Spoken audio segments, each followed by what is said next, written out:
సంక్రాంతి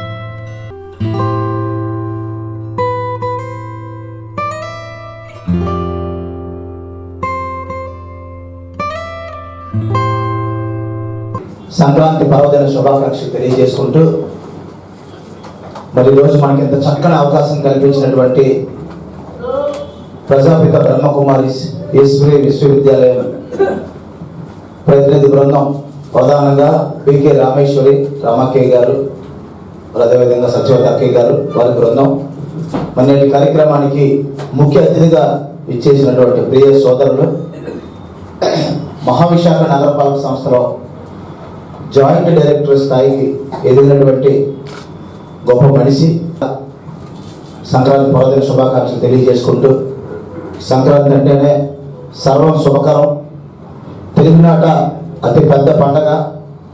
మరి భోగి పర్వదినం సందర్భంగా భోగభాగ్యాలు ప్రతి ఒక్కరి ఇంట వెళ్ళి విరియాలని, ఏదైతే గర్వం ఉందో దాన్ని అంతటినీ కూడా భోగి మంటల్లో వేసి ఈర్ష్వ ద్వేషం అసూయ లేకుండా ముందుకు సాగాలని, రైతాంగం ఆరుగాలం పండించిన పంటలు ఆ దైవ స్వరూపుడికి సమర్పించుకొని పిల్ల పాపలతో సంతోషంగా ఉండేది భోగి పర్వదినం. సంక్రాంతి ఈ ఏడాది సంక్రాంతి సూర్యుడు మకర రాశిలోకి ప్రవేశించే అద్భుతమైన సమయం. అటువంటి సంక్రాంతి పర్వదినం రోజు మనం అందరం కూడా పెద్దలను స్మరించుకుంటాం. సంక్రాంతి మన పిల్ల పాపలు బంధువులతో కలకలాడుతుంది. సంక్రాంతి పర్వదినం రోజు కనుమ పశుపక్షాదులతో పాటు అందరూ కూడా సుభిక్షంగా ఉండాలన్నదే కనుమ సారాంశం. 3 నెలల పాటు జరిగే పండుగ 3 రోజుల పండుగగా మారింది. అయినప్పటికీ మన ఆచార సాంప్రదాయాల వ్యవహారం ప్రకారం జరిగే అతి పెద్ద పండుగ. ఈ పండుగను మన జర్నలిస్ట్ మిత్రులు అందరితో కూడా కలిసి చేసుకోవాలని రామక్కయ్య గారు మరి మనందరి మధ్య ఈరోజు కూడా ఇక్కడ సంక్రాంతి వేడుకలు నిర్వహిస్తూ, సంక్రాంతి తత్వం ఇందాకే చెప్పారు, స్టార్టింగే క్రాంతితో కూడుకున్నదే సంక్రాంతి అని. మరి అందరి జీవితాల్లో కూడా ఆనందం వెల్లివిరియాలి. మనం ఒక్కరిగా బాగుండాలని కోరుకోకుండా సమాజం అంతా బాగుండాలి, పక్కవాడు బాగుంటేనే మనం బాగుంటామనే సందేశాన్ని పనికిపుచ్చుకొని ఈ పండుగల్లో పాలు పంచుకునే అవకాశం కల్పిస్తున్నటువంటి రామక్కయ్య గారు, ఈ బ్రహ్మకుమారి చేస్తున్న ఈ యొక్క కార్యక్రమంలో నన్ను భాగస్వామ్యం చేసినందుకు రామక్కయ్య గారికి ముందుగా శిరస్సు నుంచి నమస్కారం తెలియజేసుకుంటున్నాము. అదేవిధంగా మా అన్నయ్య చిన్న రిలేషన్ శ్రీబాబు నా మిత్రుడు గారు, ఇజ్ మై బ్రదర్. అంటే ఎప్పుడు కూడా ఆయనతో పాటు నేను చాలా విషయాలు పాల్గొంటాను. ఆయన వేరే విషయాన్ని పిలిచాడంటే దాని మీద ప్రత్యేకత ఉంటుంది. అంటే ఊరికే అవన్నీ కూడా ఆయన చేయరు. ఆయన్ని నూతన సంవత్సరం మరియు సంక్రాంతి శుభాకాంక్షలు తెలియజేసుకుంటూ నన్ను భాగస్వామ్యం చేసినందుకు మరొకసారి బ్రహ్మకుమార్ గారికి మనస్ఫూర్తిగా నమస్కారం తెలియజేసుకున్నాను. చాలా సంతోషమా, ఎందుకంటే ఇలాంటి యాక్టివిటీస్కి అంటే రావాలంటే రాలేము, దానికి దేవుడి యొక్క సంకల్పం ఉండాలి. నిజంగా రాలేదు. నేను ఏదో ధనుర్మాసం 26వ రోజు అయింది, పాశ్చర్యం 26 అయింది, ఇంకా 4 రోజులు ఉంది. నేను కూర్చున్నాను, ఎల్లో కలర్ డ్రెస్తో ఉంటాను అనమాట.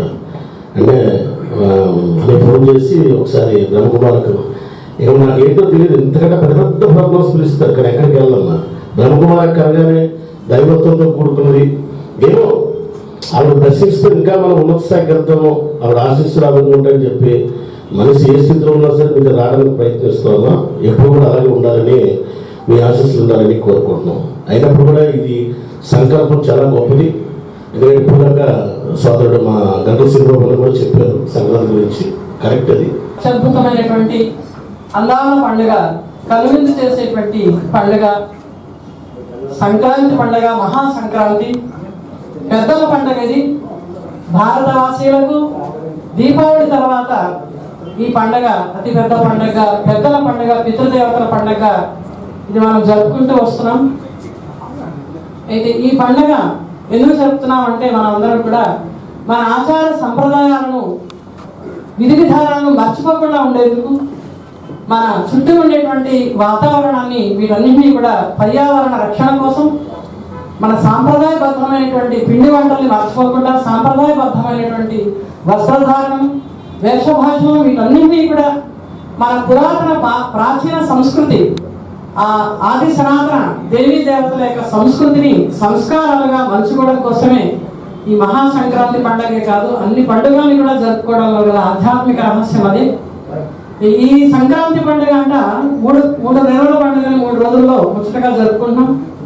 అయితే ఈ 3 పండుగల్లో మొదటిది భోగి పండుగ. ఈ భోగి పండుగ నాడు కర్మభోగాన్ని నశింపజేసేటువంటి పండుగ కాబట్టి ఈ రోజున అందరూ కూడా కట్టెలని దగ్ధం చేసి వాతావరణంలో కూడా ఆవు పేడతో చేసినటువంటి పిడకల యొక్క ఆ పొగని అంతటినీ వ్యాపించి, చలికాలం రాత్రి ఎక్కువ సమయం ఉంటుంది, పగటి సమయం తక్కువ ఉంటుంది. ఆ అంధకార సమయంలో అనేక రకాల బ్యాక్టీరియా క్రిమి కీటకాలను నశించడం కోసం మన వాళ్ళు ఈ యొక్క భోగి పిడకలతోటి భోగి మంటలు వేయడం, భోగి స్నానం చేయడం అనేది ఆచారంగా పెట్టారు. ఇది ముందు ఆధ్యాత్మికం కంటే కూడా ఆరోగ్యానికి ఎక్కువగా ప్రాధాన్యత ఇస్తుంది ఈ పండుగ. రెండవది మకర సంక్రాంతి. సంక్రాంతి నుంచి ఈరోజు సూర్యుని యొక్క గమనము అతి తీవ్రంగా సాగుతుంది కాబట్టి ఈ సంక్రాంతి రోజున అందరూ కూడా పితృదేవతల్ని తరింపచేసి మన సంతానాన్ని అభివృద్ధి గావించడం కోసం దుర్మరణాలు, అకాల మరణాలు, అకాల మృత్యులు సంభవించకుండా మన కళ్ళ ముందు మన పిల్లలు వృద్ధి అవుతూ దినదిన ప్రవర్ధమానం అవుతూ ఈ ప్రపంచాన్ని ముందుకు తీసుకువెళ్తూ ఉంటారని అలా పితృదేవతల యొక్క పండుగలను ఆచరిస్తూ బ్రాహ్మణులకు ఇవన్నీ కూడా దాన పుణ్యాలు చేసేటువంటి రోజు. కనుమ రోజు విశేషంగా రైతులకు వాళ్ళ యొక్క పాడి పశువులను, పాడి పంటలను కాపాడుకునేటువంటి విధి విధానంలో గోమాతను పూజిస్తారు. అదే కాకుండా ముఖ్యంగా ఎద్దుల్ని కూడా పూజించి ఎడ్ల పండుగలను చేస్తూ ఉంటారు.